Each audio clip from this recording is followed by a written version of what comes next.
Сәлем достар, қалдарыңыз қалай? Бүгін біз өте жұмсақ әрі керемет үй жағдайында жасалатын, ешқандай оқтауды қажет етпейтін және де сливке қосылмайтын торт жасайтын боламыз.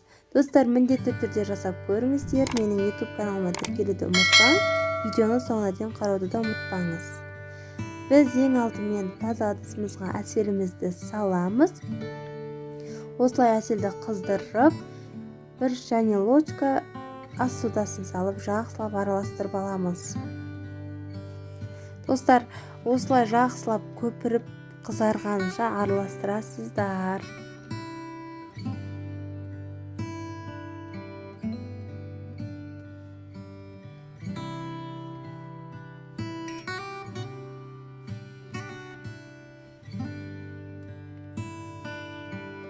Осылай қызарғаннан кейін үстіне біз майымызды салып, жақсылап араластырып майды ерітетін боламыз.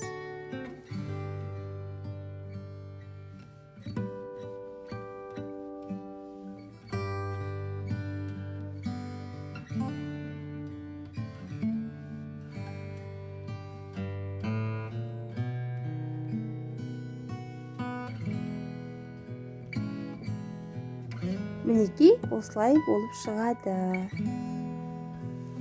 Достар, енді біз таза ыдысымызға 3 жұмыртқамызды салып аламыз.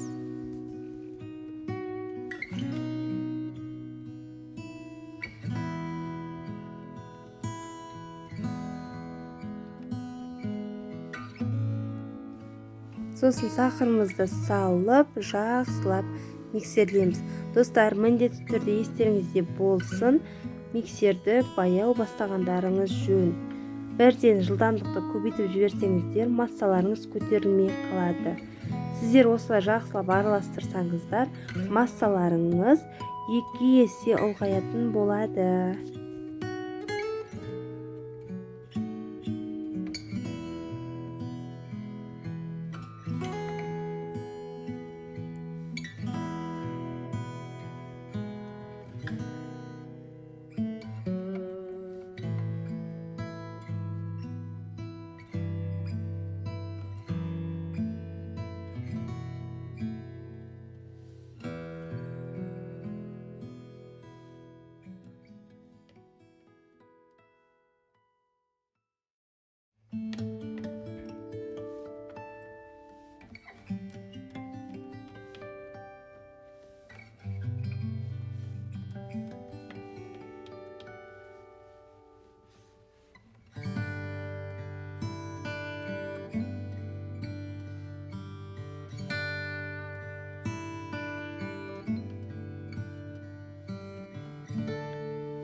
Міне, жұмыртқамыз бен сахарымыз осындай әдемі болып көпсіп шықты.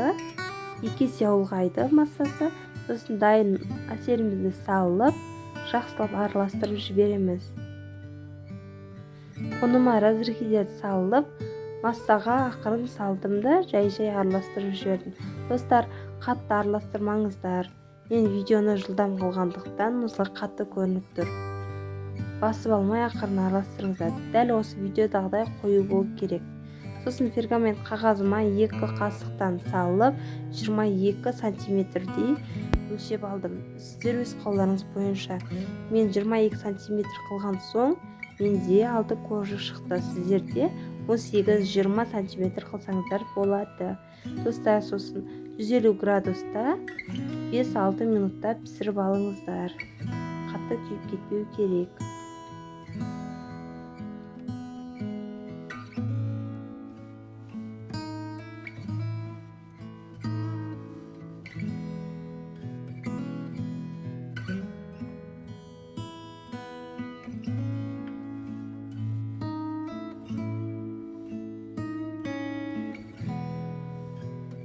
Достар, біз қожықтарымыз піскенше осылай үй жағдайында крем жасайтын боламыз. Ешқандай сливкиді қажет етпейді. Достар, 1 литр сүтімізге ұнымызды салып, осылай баяу миксерлеп жібереміз де, үстіне сахарымызды салып, және де миксерлеп жақсылап араластырып жібереміз. Сосын мұны біз баяу отта жай қозғап тұруымыз керек. Достар, міндетті түрде қозғап тұрыңыздар. Сосын жақсылап қозғап тұрасыздар. Сонда қою біздің креміміз дайын болады. Міне достар, қараңыздаршы, осындай қожықтарымыз дайын. Өте жұмсақ әрі майысқанда сынбайтын қожықтар дайын болды. Сосын мен оны осылай кесіп алдым. Өзіме керек форманы кальциямен, сосын артығын майдалап бетіне қолданатын боламын.